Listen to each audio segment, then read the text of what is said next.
Ladies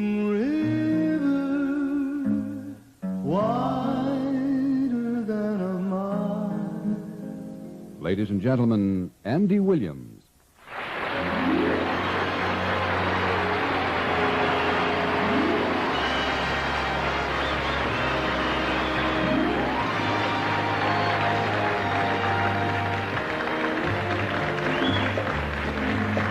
Thank you very much. Good evening. Welcome to the show. My guests tonight alphabetically are Shirley Bassey,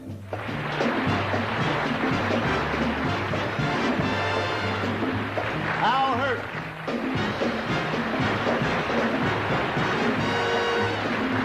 Roddy McDowall,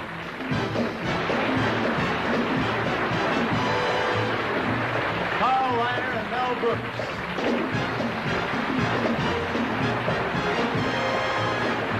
Now that you met my guests, I'd like you to meet some of your hosts for the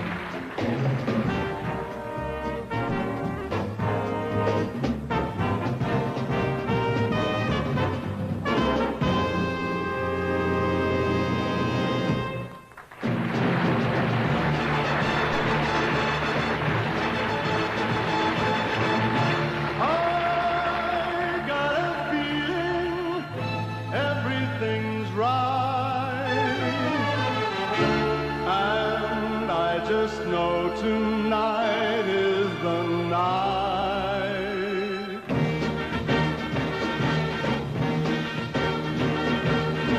Oh, boy, I'm lucky. I'll say I'm lucky. This is my lucky day. Now I'm in clover. I'm glad all over. I want to shout hooray.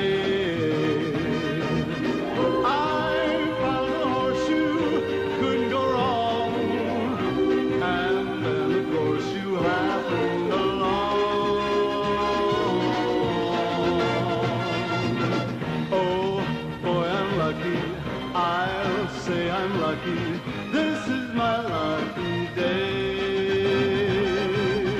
Can't you see that I'm a lucky guy? I'll be happy just to tell you why. This is my lucky day. Hey, I never had it half so good. I don't even have to knock on wood.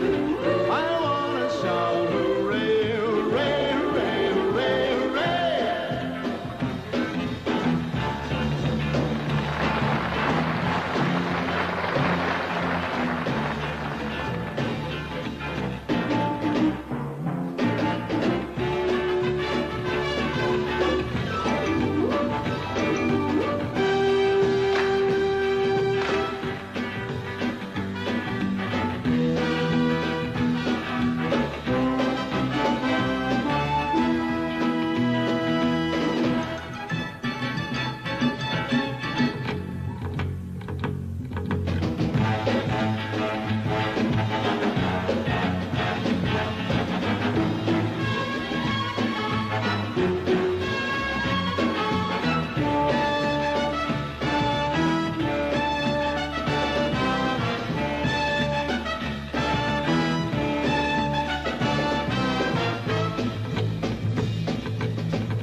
That I'm a lucky guy.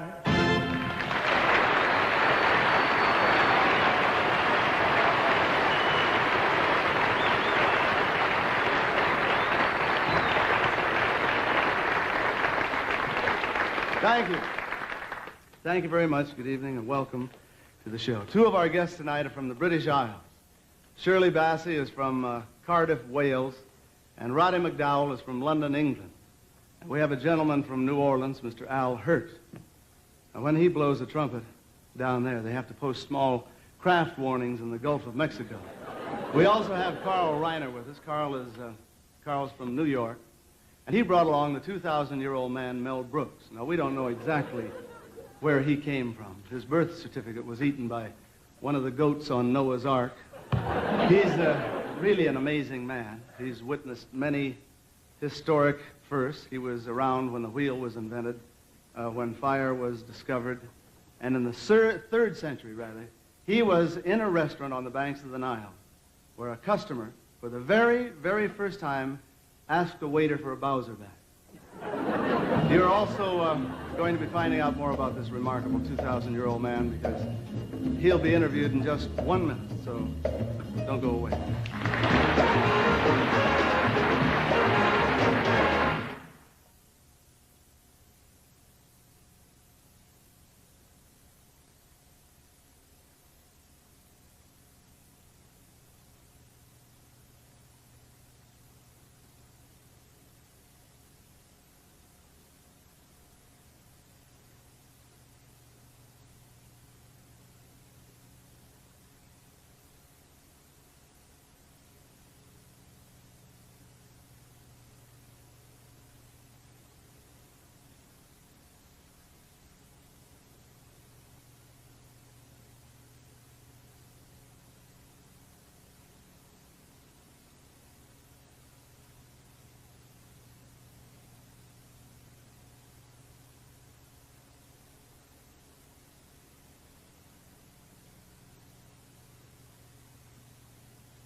Carl Reiner has established himself as an accomplished actor, writer, and producer. But Carl is most proud of his recent archaeological find. Ladies and gentlemen, Carl Reiner and the 2,000-year-old man.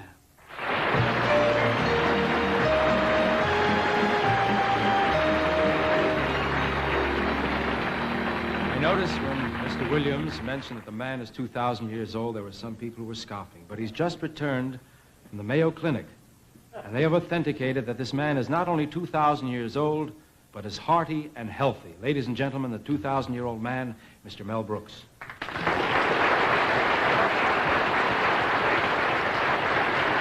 Hello, folks. It's a pleasure to be here. It's a pleasure to be alive at my age. Sir, everybody is interested in longevity. What has kept you alive for 2,000 years? Sneezing. Just a moment. How could sneezing keep you alive? Sneezing has kept me rolling along singing a song for 2,000 big ones. I don't understand that, sir. I don't understand that. I must sneeze a good 500-600 times a day. I still don't understand how that can keep you alive. Watch this. I'll show you. Wait a minute. Tickle. You give me a little tickle. Oh, bless you, sir. Bless you. See what you said? Bless you. Bless you. I get 500, 600 blesses a day. I see. That's marvelous. So just sneezing has kept you alive? It's not only sneezing. Must be something else. Is there any hint you can give us? Something we can do besides sneezing? Never eat a wet marshmallow.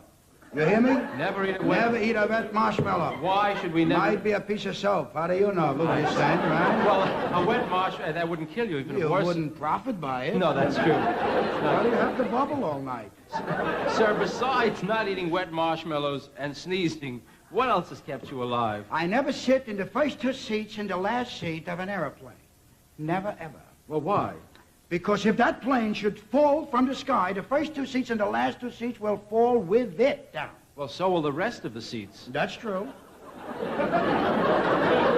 In other words, you won't fly in an airplane. On the nose. Now You're afraid to fly, in other If words. the good Lord meant us to fly, would have given us tickets, right? That's true. It cost a lot of money. It's just sneezing and airplanes. Sneezing and airplanes and a few things that I can't say on TV. I see. Okay. Sir, have you been married many times, I imagine? Was the sense talking? You heard of Goldfinger? Yes. This is Greenfinger from all their marriage I see. ventures. How many times would you say you were married? Well, let's see. Counting Sheila Vutsinas, 212. Not counting Sheila Vutsinas, 211 times. Sheila Butsinas? Yes, a girl I met on a bus. But why are we not counting her or counting her? Well, because we were married by the bus driver. I don't know if it's strictly legal. Why were you married by the bus driver? Well, I asked him. I said, "Look, you're like a ship's captain. Please perform a ceremony and marry me to this Sheila Vutsinas." I don't think that's legal, sir. I don't think so either. I don't think so. I don't think so. No. He got a very nasty note from the clergy. Who did? Ralph, the bus driver. Really? Yes. They said, "Hey, Ralph, you drive your bus and leave the marrying to us." Yes, well that's a shame and it's not legal. It's a shame. I don't regret it. It's a long ride from Akron to Cincinnati. What am I going to do, look out the window? Oh, nice marriage. A short marriage, Yes. peps up the trip. Yes, it makes it a little more interesting. Sir, I'm interested in the origin of words, where words come from. Simple words like Well, a cheese. lot of them you pick up on the street. What? Words. No, I mean, Oh, you mean for where TV? they come Oh. from. I see, where they come from. For instance, a word like origin. cheese. What's the origin of the word Cheese came from the first man who discovered cheese. He looked into a big barrel, see, of souring milk that was souring, and he sniffed it and he went, cheese! The sound, I see. That way. And we still use it We today. still say, but when we go into a grocery, we don't say cheese. We say, give me a little cheese. Yes, we've tempered it down. Right, and the word egg. Egg is a strange word. You have to listen closely for egg. Egg. Egg is the sound made when a hen produces an egg. Is the exact sound. That doesn't sound right. No, it came from the hen itself. No, that's walking. When they walk, they go. No, right before they lay No, it no, on- no. But during the laying of the egg, if you listen to a hen, you'll hear egg. Oh, yes, right at the end, right. I see. It's the first one. I see. That has come down to use this Right, egg. today you go into a grocery Right. say, I see. Sir, do you believe you in have no taste, right? Sir, do you believe in reincarnation? I like old flowers. What do you No, mean? I mean going to the other world and coming back as something else. Oh, I see. You believe in that? Well, I don't believe in it. I don't want to leave, but if I had to come back, I would choose something nifty. What would you like to come back as? Let's see, if I would come back, I would like to come back as a cow. A nice red cow, a big cow. You know, if you came back to this country, you'd Not like to this country, a cow. No. In India, a cow. I see. See, they revere, they pray to a cow. A cow walks in a restaurant, knocks over a table, knocks over people. It's all right, it's a cow. I see. In this country, you see, the only time a cow is in a restaurant is on the plate. That's true, and you don't want that. They milk you and kill you. I don't want to be a cow, no, sir. No. Now, this country, if I had to come back here, I'd come back as a French poodle. Why a French poodle? He's cute and nice. Everybody loves a French poodle. I see. The work is light. What do you do? You That's don't true. drive. It is cute. You wear a little ribbon. You stay on a lady's lap all day. I Yes, love that. Sir, there have been some great discoveries Yes. in time. You know something? What? If I was going to be a French poodle, I would love to be called Shushu. Shushu? I love that name, Shushu. To call me Shushu. Shushu. Shushu. That's a good name. Thank you. You like that? Yes, name? you're welcome. What if you came back as a cow? What name would you like? A cow is a big creature. It's a hard name for a cow. I think if I was going to be a cow, I would like to be called Marvin Abramovich. A good name for a That's cow. yes. Well, I don't Or see. Philip Vasile is a good name for. Yeah, well- Ricardo Montalban. No, is well, a that's good a name. no. Wait, there's an actor by that name. Well, if they work together, the cow would have to give up his name. I mean, an actor Yeah, it's won't- not likely they'd work. Sir Isaac Newton. Wait, is a no, good wait, name that, for that was cow. a scientist. Sir Isaac Newton. I knew him. You I knew him? Oh, The sure. discoverer of Oh, the laws of gravity? And also the fig. Did he discover that? I didn't. Fig Newton. Don't forget Sir Isaac Newton. That's true. It's a big discovery. Sir, of all the discoveries of all time, what would you consider the greatest? Would you say it was the wheel, the lever, fire? Fire, far and away, fire. Fire was the hottest thing going. Fire, Yeah. you can't beat fire. Really? Fire used to warm us and light up our caves so we wouldn't walk into a wall, so we wouldn't marry our brother Bernie. Fire. Sea, hell, fire. And cooking, oh, fire, you can't When beat did fire. they first learn to cook It with was fire? an accident. That was an accident. It A was. chicken walked into the fire by mistake and over. Point up. Well, pet chicken? Yes, we didn't use them. You didn't? We kept them around the cave as I pets. see. We love to hear. We love that. Oh, they laid it in. So we took it out to give it a funeral, and bury it because it was a pet. And we all went, Hey, that smells good. So we ate them up, and since then we've been eating chickens. You know, I've heard this story, but I've heard that the animal that wandered into the fire accidentally was a pig. Not in my cave. Sir, it was certainly... Chicken I have chicken. It was a pleasure speaking with you. I hope to meet again. Wait, I don't want to go. Pardon? I don't want to go. Listen, we're guests on our show. The man is our host, Andy Williams. It's true we didn't get Cocktail Frankfurt as our little Well, drink, this isn't a party. It's a show. but still, it's a man is our host. You want to meet the host? Love to meet Mr. Williams, would you say there, hello there to he our is. I love him. 2,000-year-old man, Mr. Mel Brooks? Delighted to meet you. You Delighted are to- some singer. I'm delighted to meet you. You have good taste. So let me tell you Thank something. you. The two favorite singers, and I've been around a long time. I've watched the best and the worst, and the two favorites of my whole life. The best singers, Andy Williams and Sophia Loren. I didn't know she sang. What do you care? Do you care? No, I don't care. Do you care? I don't care who sings. Bless you. Thank you. Bless you. Didn't you have something I you ask- wanted to ask Mr. Yes. Williams? I have A little to, favor? I have to ask you a little What's favor. Would you, later in the show, excuse me. Hello! Bless you. Thank you. Hello! Bless you. That's 38. Wait. Hello! Bless you. That's enough. I'm covered. 5 blessings from a big star. I'll do it for a month. Good night. Oh, Reiner and Mel Brooks.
You know, the country of Wales is noted for its Shakespearean actors, poets, and writers, but most of all for its language. The Welsh language is so rich and melodious, you can't speak it, you have to sing it. Shirley Bassey was born in Wales and has a voice so rich and melodious that she was chosen to sing at a command performance for the Queen. And for those of you who were unable to attend that performance, here is Shirley, not by command, but by request. Ladies and gentlemen, Miss Shirley Bassey.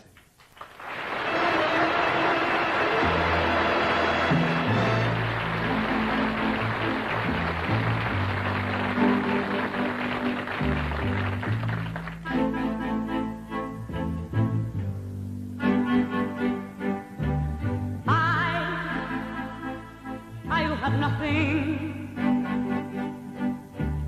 I will have no one.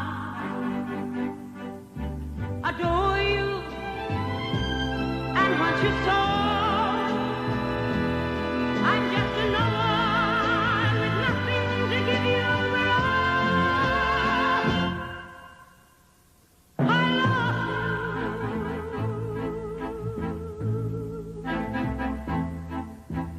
you. You buy her diamonds.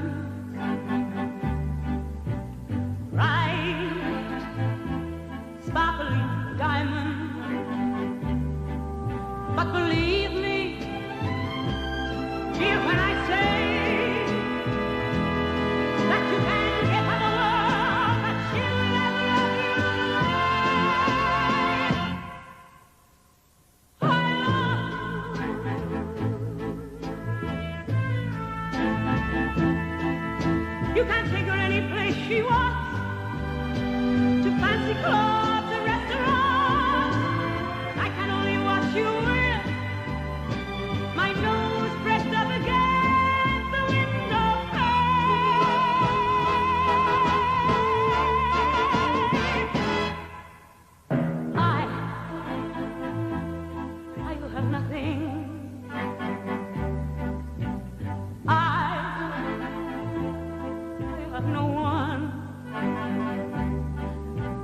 just watch you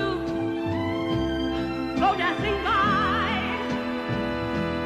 wrapped in the arms of somebody else, forgetting his own.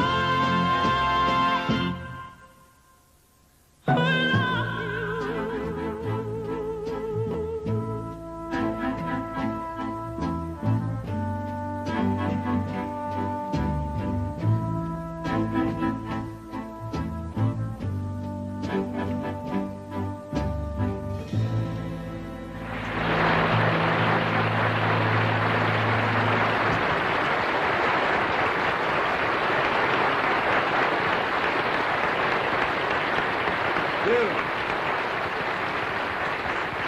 I really love the way you sing that song. Thank It's you. a great song. And I must say, they play an awful lot of your records. Well, just this morning, I heard one of your records when I was driving in my car. Oh, really? Which one? The Buick. Well. Oh, you mean the record? No, the record was Goldfinger. Big hit. Yeah, I you love like that it? record. Oh, yeah. Incidentally, I heard your new album, and I played it right the way through in my apartment. Oh, yeah, which one? My apartment in New York. Oh. Anyway, why don't we sing a song with the orchestra, huh? Which one? Well, we only have one. Oh, which song? Well, whatever song you want. Pick one. This one. I hear music, mighty fine music, a melody that makes me want to sing. Make me feel so ting-a-ling-a-ling. Sure, that's music, mighty fine music. Anytime you think the world is wrong, All you got to do is sing this song. there's my favorite melody. It was meant for you and me. I hear music, mighty fine music, and anytime I think my world is wrong. All I got to do is sing this song. Oh, yeah? There are guys just right for some kissing, and I mean to kiss me a few. Oh, those guys don't know what they're missing. I've got a lot of living to do. Life's a ball, if only you know it, and it's all just waiting for you. You're alive, so come on and show it. There's such a lot of living, such a lot of living. Got an awful lot of living to do. I'm sitting on top of the world, just rolling along, just rolling along. I'm quitting the blues of the world, just singing a song, just singing a song. The sweetest sound I'll ever hear are still inside my head. The kindest words I'll ever know are waiting to be said. That's a pretty song. Here's one of my favorites. The hills are alive with the sound of music, with songs they have sung for 1,000 years. My heart will be blessed with the sound of music, and I'll sing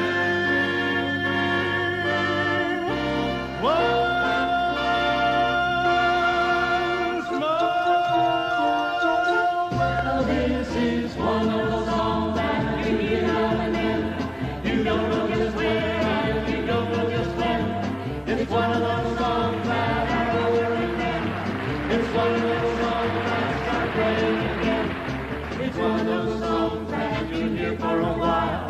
has come into fashion and no other style. It's one of those songs that you think you forgot. But it's one of those songs you cannot. Because it's one of those songs that's so easy to hear. You listen just once, then you play it by ear. It's hummed on verandas and strummed on guitar. And all you remember, a la-di-di-da. But later on you recall it in some other year. You may start to smile and you may shed a tear. You find it on part of your lifetime belongs to one of those wonderful, wonderful, wonderful, one of those wonderful songs.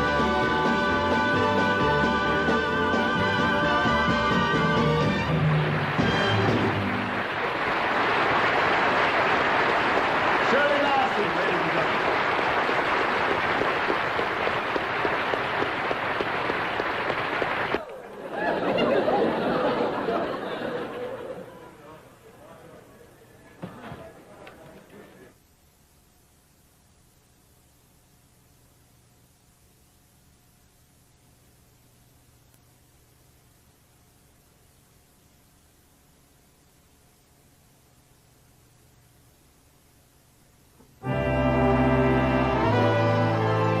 In just about a minute, I'll be talking to my friend Roddy McDowall about his new book that's just been published. It has some of the greatest photographic portraits of Hollywood stars that you've ever seen. Then a little later on the show, you'll be listening to the Pied Piper of New Orleans, Mr. Al Hirt. So don't go away. I think you'll... Andy. Mel, what is it? May I ask you a question? Whatever. You mentioned Al Hirt. Do you know him personally? I know him personally. I wonder I've if you touched him and everything. You've touched him and everything. Would you make a touch for me and get a few bucks? Listen, I want you to ask him to do a favor for me. Anything you say. I'd I'm like a to sell big him fan a of song. you. I have a song that's really made for the horn. Really? A perfect song. Good, good. This song was written in the year 28 BCP. Nobody's ever heard it. You mean, don't you mean BC? No, BCP before Cole Porter. Oh. Way before anything. Now listen, this song was written exclusively and especially for Julius Caesar. For Julius Caesar? Yes, would you like to hear it? Yes, I would. Cup your ear. Okay, here we go.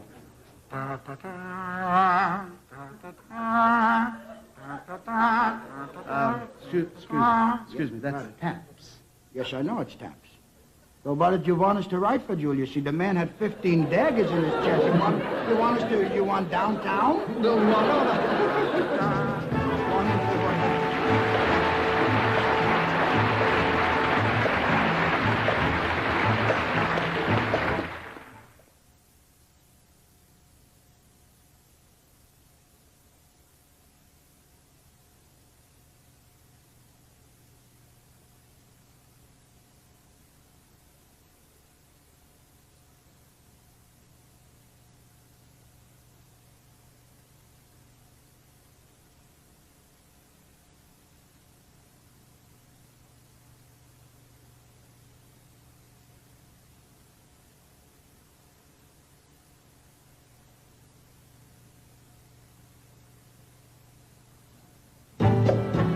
Now I'd like you to meet your host for the second half of the show.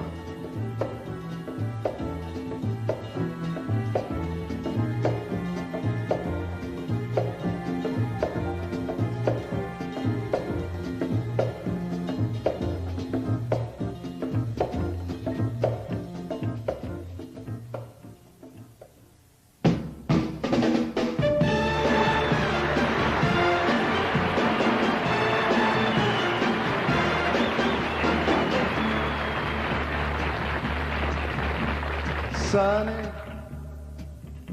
yesterday my life was filled with rain. Sunny, you smiled at me and released the pain. Oh, the dark days are gone and the bright days are here. My sunny one shines so sincere. Sunny one so true, I love you. Sunny, thank you for the sunshine bouquet. Sunny, thank you for the love you brought my way.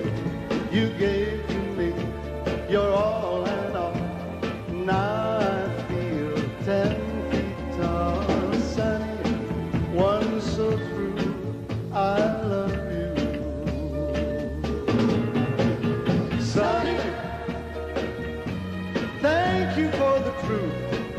let me see. Sonny, thank you for the facts from A to Z. My life was torn like a windblown sand, then rock was formed when we held hands. Sonny, one so true, I love you. Sonny, Sonny, thank you for the smile upon your face. Sonny, thank you for the gleam that flows with grace. You're my spark of nature's fire. You're my sweet, complete desire. Sonny, one so true, I love you. Sonny, Sonny, yesterday my life was filled with rain. Sonny, Sonny, smile at me and release the pain. Oh, the dark days are done and the bright days are here. My sunny one shines so sincere. Sunny one so true, I love you. Sunny, Sunny, Sunny one so true, I love you. Sunny, Sunny, Sunny one so true, I love you.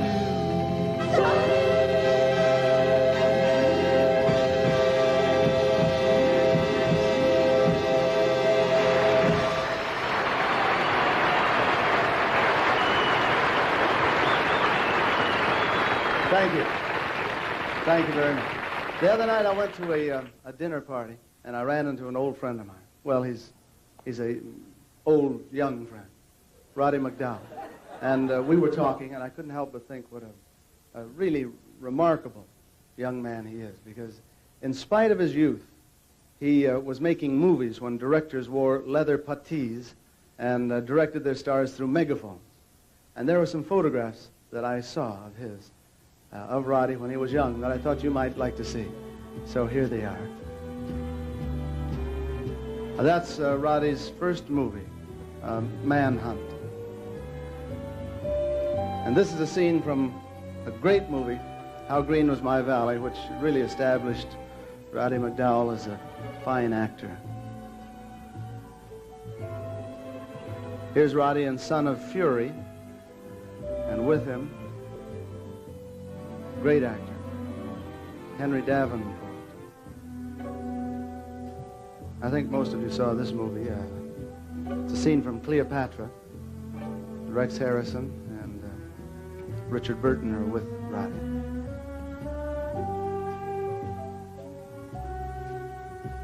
Here's the latest picture of Roddy as he appears right here on the Andy Williams Show. Ladies and gentlemen, Roddy McDowall.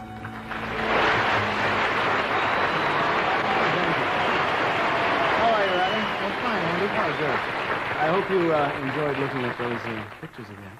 Yes, I did. It's like watching the coming attractions to the Late Late Show. Yeah, it is a little bit. You know, your movie career covers such a long span. You know, a lot of people probably think you're really the 2,000-year-old man. Yeah, it's true. I didn't think that till last year. It all came home to me with a giant incident in Cleveland, Ohio. What happened? Well, I got off an airplane to go and do a television show in Cleveland, and it was very early in the morning, and I didn't feel very good, and I felt, no. So I decided that I needed some quick energy, so I went to the news counter to buy a chocolate bar. This little gnome-like lady was standing behind there, and I said, "May I please have a chocolate bar?" And she looked at me, and she sort of glistened, and she said, "Aren't you Roddy McDowall?" And I thought that's pretty wild to get recognized at 9 a.m. in the morning, so I said, "Yeah, I am." She said, "May I have your autograph?" I said, "Yeah." And as I was signing away, I heard her say, "You know, I saw every movie that your father ever made." You know, although Roddy still makes a lot of pictures, he's always working. He spends a lot of his time taking photographs. He's one of the most respected photographers in the country. And he's got a new book out, just published, called Double Exposure. Got great reviews, I'm glad, too. It's a good book. Well, thank you, Andy. I'm very grateful that it's being received well, because what a great deal of work and time went into it. And at inception, it didn't seem that it could be accomplished at all, because the concept was rather peculiar. It all came about through the generosity, really, of about 200 people who contributed to the volume. I got the idea because one of the most fascinating things that I've ever seen is to be at work and to listen to people of high caliber in their artistry talk about other performers whom they admire. Oh, yeah, that is fun. And it thrills me. It's very, very exciting. And sometimes very strange combinations. For instance, Sir John Gielgud, I discovered, was an enormous fan of Ethel Merman's. Is that right? Yeah, he wrote her a fan letter. He'd never met her. And I thought that that was wonderful, and I asked him if he would write for this book about Ethel Merman, which he did, and Joan Sutherland about Lena Horne, and Sammy Davis about Richard Burton, so on and so forth. Yeah. And all these very generous people contributed to the volume. You know, Roddy is a real professional photographer, and when he's not making a movie, he goes anywhere on photographic assignments for magazines. And I love the things you've got in here. This is really There's one incident in the book that is sort of dear because it took place with Ed Wynn. He was a marvelous man. And I had the deep honor of working with him a couple of times, and we were at the Arizona desert making the greatest story ever told. And he used to sit around and reminisce, which was quite something, seeing he'd been working all those years. Yeah. And he told me a story, the other people at the dinner table one night, of an incident that happened some 40 years ago in Vincennes, Indiana, when he was appearing there. He was going to work to check the box office because he also produced the show. And as he was going into the theater, he noticed a little paper boy. And he said, "Why, what are you doing out so late?" And the kid explained to him that he had to sell all his papers because this was this very famous comedian who was appearing in town here, and he wanted to go see him because he was going to be a comedian when he grew up. So Ed said, "Well, I'll buy all your papers." And he said, "I know the people connected with the show. I'll get you a ticket. Only if you agree to come back and see the star, Ed Wynn, after the show." So the kid agreed, sure. He went to see the show. He went backstage, but he didn't recognize Ed as being the man on the street because of all the makeup. Yeah. So then dissolved now some 30 years or more.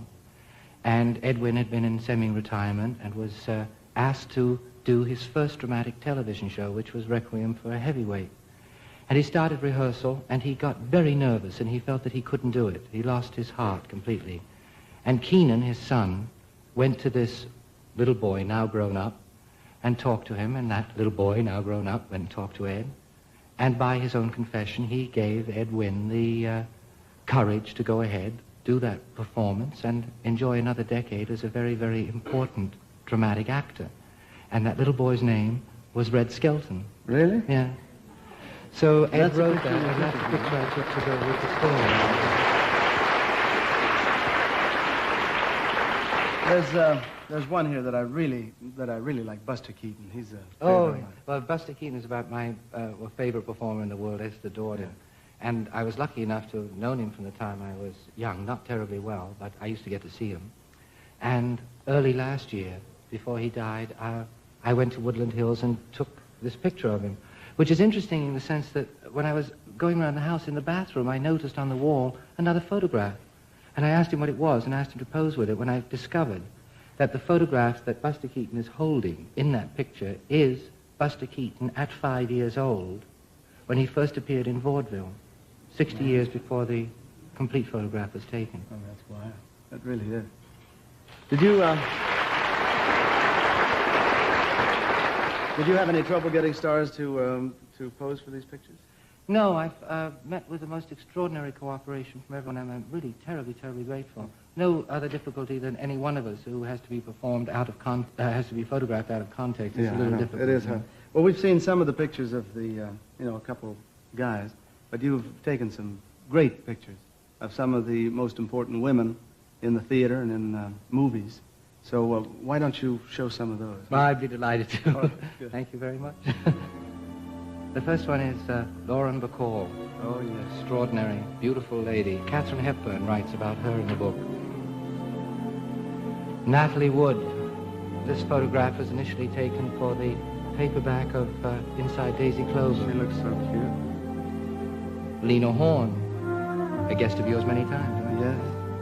Oh, she's a great looking girl. Myrna Loy is one of the most enchanting and noble people I've ever had the pleasure of meeting. Kay Kendall. Lee Remick. Jane Fonda, Beatrice Lilly, Giulietta Messina, Marian Anderson, Elizabeth Taylor. This picture was taken during the making of Cleopatra. Jennifer Jones, Barbara Streisand, and Julie Andrews.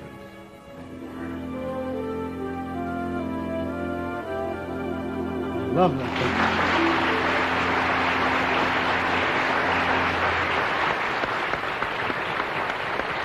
Roddy, I hope you'll come back again and visit us, I'd and love bring to. your camera with you, and maybe you can take some, or will take some pictures of me, free, of course. Well, I'd love to. How do you want them? On a basket or on a pony? A pony, I think. I catch cold very quickly. Ladies and gentlemen, Roddy McDowall.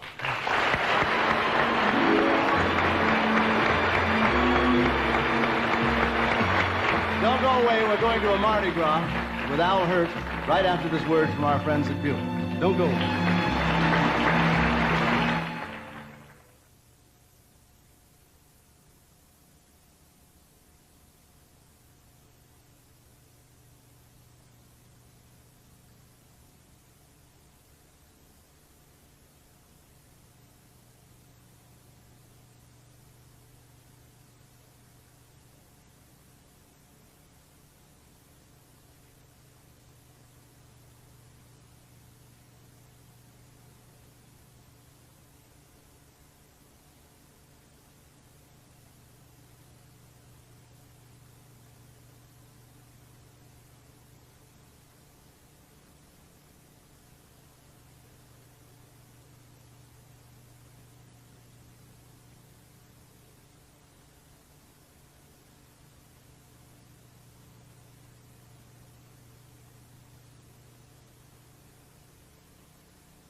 You really are. Oh, thank you, Andy. And I love New Orleans, the atmosphere around Mardi Gras. It's a great town. Oh, yeah, you better believe it. I do too, Andy. Of course, it's my hometown. And you know what they say? Well, they say home is where the heart is. Yeah. Of course, when I go on tour, I always feel like I leave a part of me back in New Orleans. Yeah, well, that may be true, but you always seem to take more than you leave. Well, I tell you one thing, New Orleans really swings at Mardi Gras time. It's great. Oh, yeah, I you love better it. believe it. The bars, they never close. I and know. People forget their inhibitions. Right. They drop their hostilities. It's the wildest group therapy session I've ever seen. And you know, just think, Andy, in 1803, France sold all of Louisiana to the United States for practically nothing. I know. I'll tell you something, the French really blew that deal. Maybe that's what's bugging de Gaulle. Something. Let me tell you, everybody should do some sightseeing when they visit my city. Because we have some statues, some wonderful statues of Thomas Jefferson, Jean Lafitte, Andrew Jackson. Wow, we even have a statue of Dean Martin. You're kidding. Really? Where? Well, you can't miss it, Andy. It's the only statue I've ever seen that's lying down. Oh. Hey, why don't you and I do a number together, okay? And right here in the street? Sure, man. That's where the action is. Okay. It's Mardi Gras La time. la la la la la la la la la la la la la la la la la.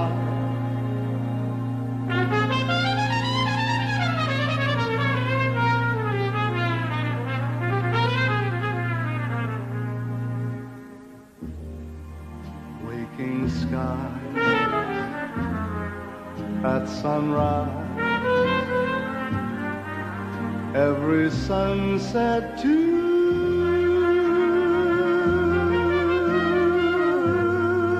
seems to be bringing me memories of you.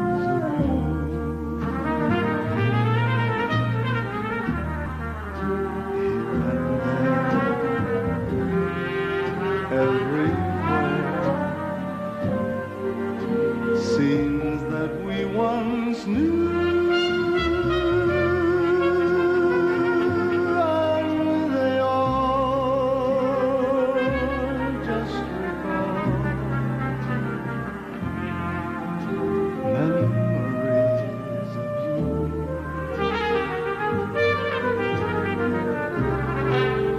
How I wish I could forget those happy yesteryears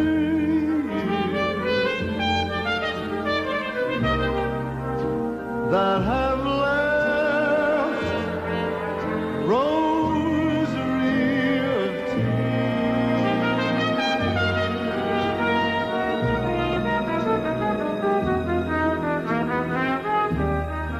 Your face beams in mine, in spite of all I do.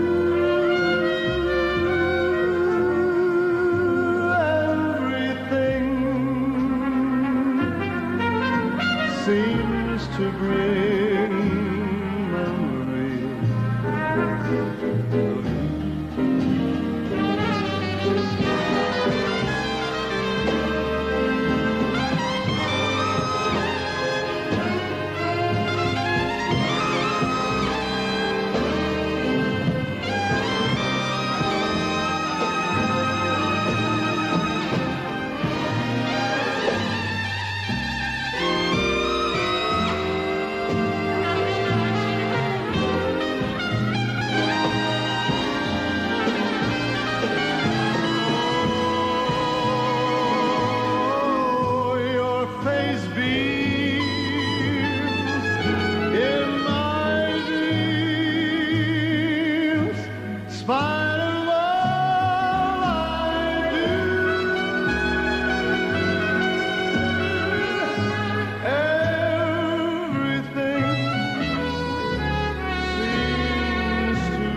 and I forget to do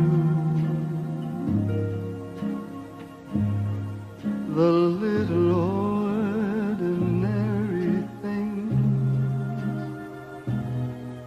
that everyone ought to do.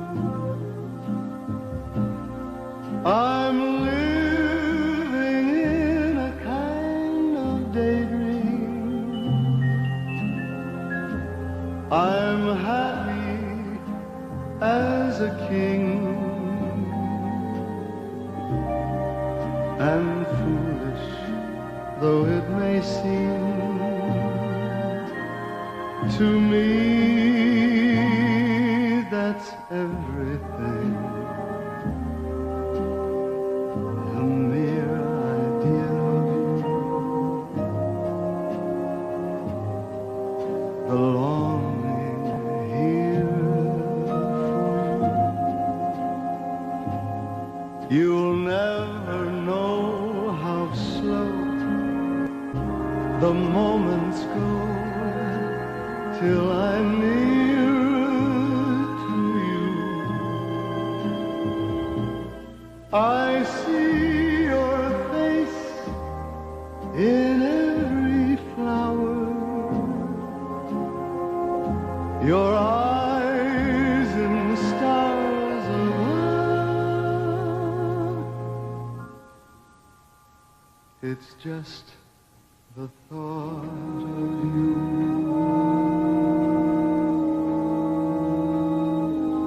The very thought of you, the very thought of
Next week, our guests will be one of the top new singing groups, the Association, Pat Boone, Elkie Summer, and Larry Storch. Until then, good night, everybody.